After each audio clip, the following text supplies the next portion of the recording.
Compact SUVs sell like hotcakes, so it's no surprise that more brands are offering models in this segment. This is the Honda ZR-V.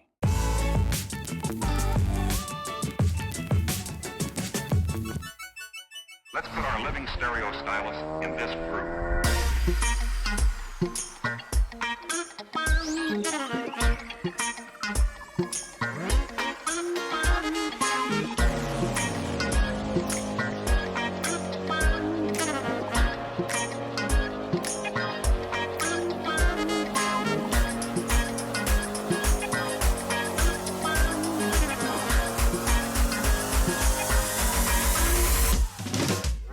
The Honda ZR-V is basically a Civic in stilettos.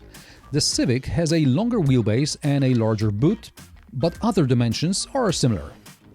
In the Honda range, the ZR-V slots between the smaller HR-V and the larger CR-V. And to make matters more complicated, the ZR-V is also sold as the HR-V in the United States, among other places. Also, over there, it gets a different powertrain.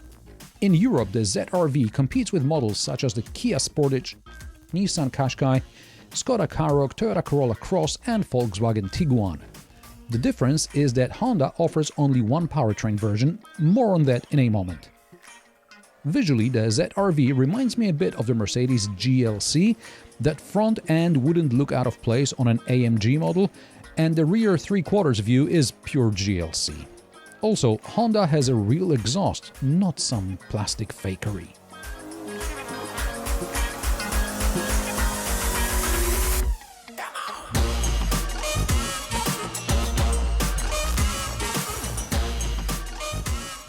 The 380-liter boot is probably the smallest in the segment.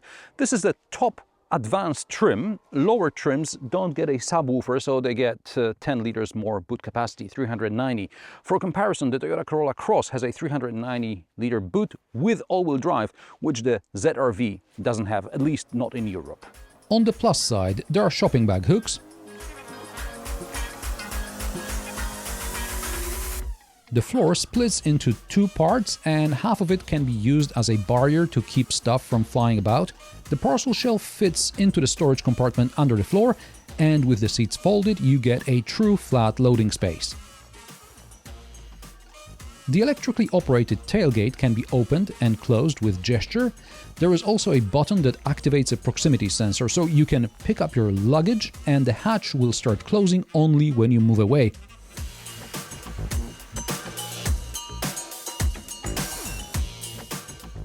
Volkswagen, among others, has a system like this.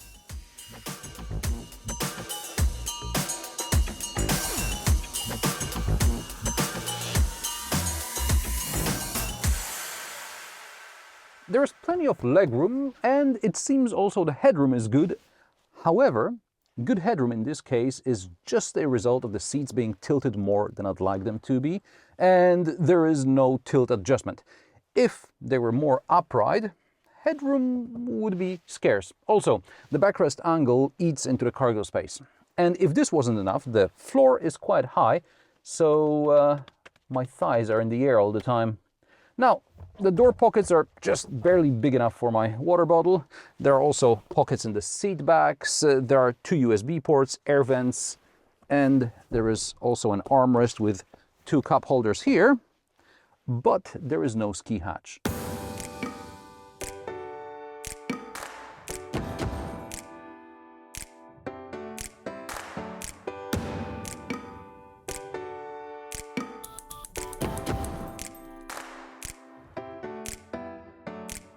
The dashboard is lifted straight out of the Civic. As this is the top advanced trim, the instrument cluster is now fully digital, lower trims get an analog speedo. There are physical buttons and scroll wheels on the steering wheel to control the multimedia, cruise control and the contents of the virtual instrument cluster. Also physical are the dials and buttons for the climate control. The infotainment system does have a touchscreen display, but there is a physical home and back buttons. There is also a physical volume knob. Yeah, knobs are what we need. I also like the grille carried over from the Civic, and it runs the full width of the dashboard and masks the air vents. I find it aesthetically pleasing. Unfortunately, not everything is like in the Civic. First of all, the door pockets in the Civic, they were quite large, and here they're quite tight and it's hard to fit my water bottle in. The cup holders, on the other hand, are probably for American XXL size cups. That's why when I'm taking corners, my drinks are wobbling about. In addition, for reasons I cannot fathom, Honda designers decided to make this shelf here under the center console around the passenger's thighs, more or less where it would be nice to have an armrest, maybe even extension of an armrest. This one is set back and there is no horizontal or vertical adjustment. Also, some beautiful mind decided it's a great place for USB ports, USB-A even. So I brush against the cable every time I buckle up. And why do I need a cable, you may ask? Well, theoretically, I have to show you, there's a wireless charger here, but in order to use Apple CarPlay or Android Auto, I have to plug in. And since the data port is on the driver's side, you see where I'm going. This is probably the best place to keep a phone, good size armrest. The passenger gets fast charging USB-C here. The USB ports should be just inside there. Anyway, what else do we have? Ah, yes, we have the glove box, which is medium size, and somebody left a lighter with a cat. Cute cat. Another problem is the infotainment system. Theoretically, I have Android Auto, but unfortunately I have to interact with the infotainment system constantly to disable ISA, ISA, or the Intelligent Speed Assist. ISA is an audible warning that beeps every time you exceed the speed limit, and it drives me crazy. As of recently, this system is mandatory in all new cars sold in Europe. While some brands like BMW made it possible to disable ISA with just one button, in the Honda you have to click through the vehicle settings, only available when parked, and turn off the sign recognition system entirely. That's the only way to get rid of ISA on this model, and you have to do it every time you restart the vehicle. Or turn up the radio or drive according to the speed limit, which I applaud, but try driving 10 km per hour in a supermarket lot. Other drivers will lynch you. Also, I'm not fond of the gear selector, which is a set of buttons. It's not like this car has automatic parking, which would warrant shift-by-wire.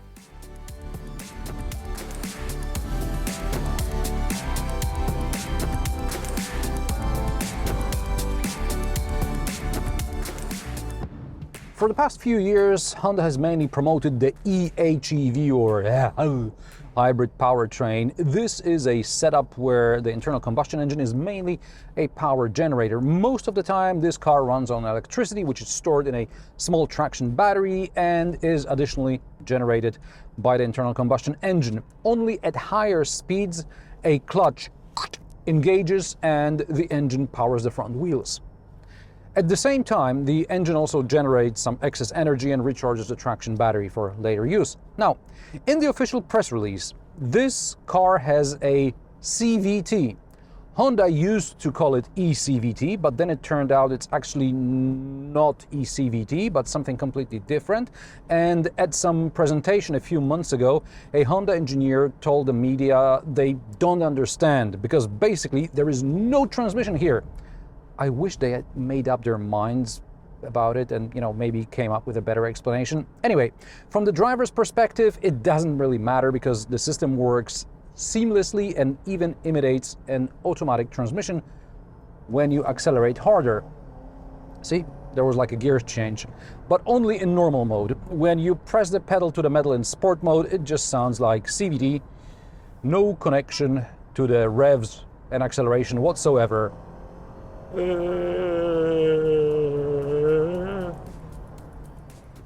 In sport mode, the ZR-V accelerates from 0 to 100 km per hour in 7.6 seconds. Now, according to the specification, the advanced trim should achieve 8 seconds, the base trim 7.8, and the middle trim 7.9 seconds. So, Honda fans can high-five because they're driving secret track weapons. Almost. In normal mode, I got 8.8 seconds. I have a feeling that this pretend gear shift makes the car lose precious fractions of seconds.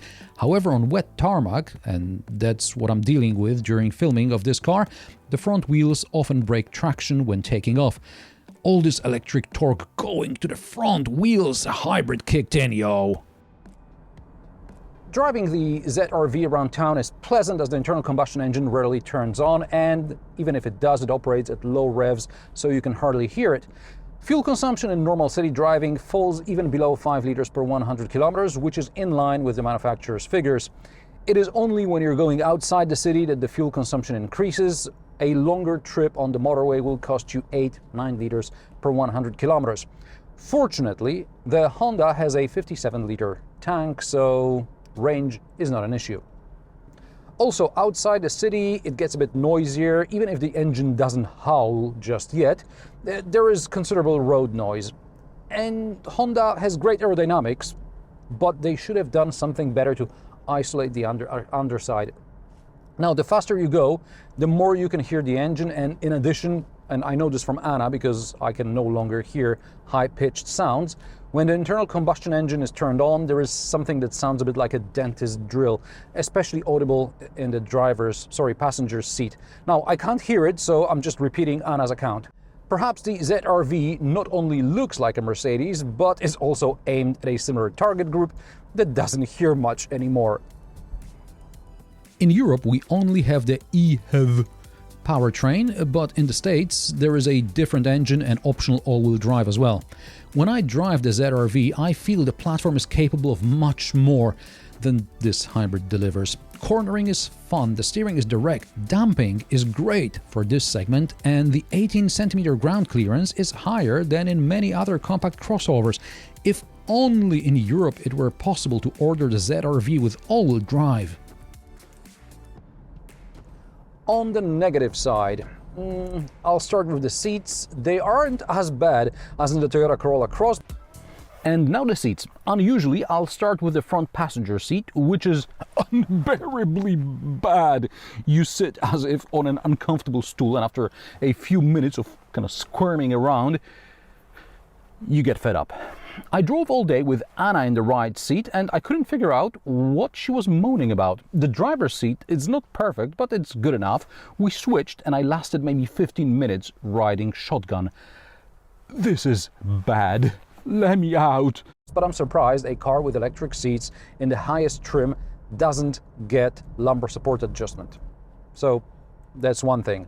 Also, the seat is short, and the headrest is at such an angle that it forces me to recline more than I would normally in a car. Only then I can look ahead comfortably. At least visibility is okay, except for the sign recognition system, which I have to turn off because of ISA. The rest of the driver assistance systems work very well. Adaptive cruise control with lane keeping assist works better than in the Kia, Nissan or Toyota. I'd say it's on par with the German rivals.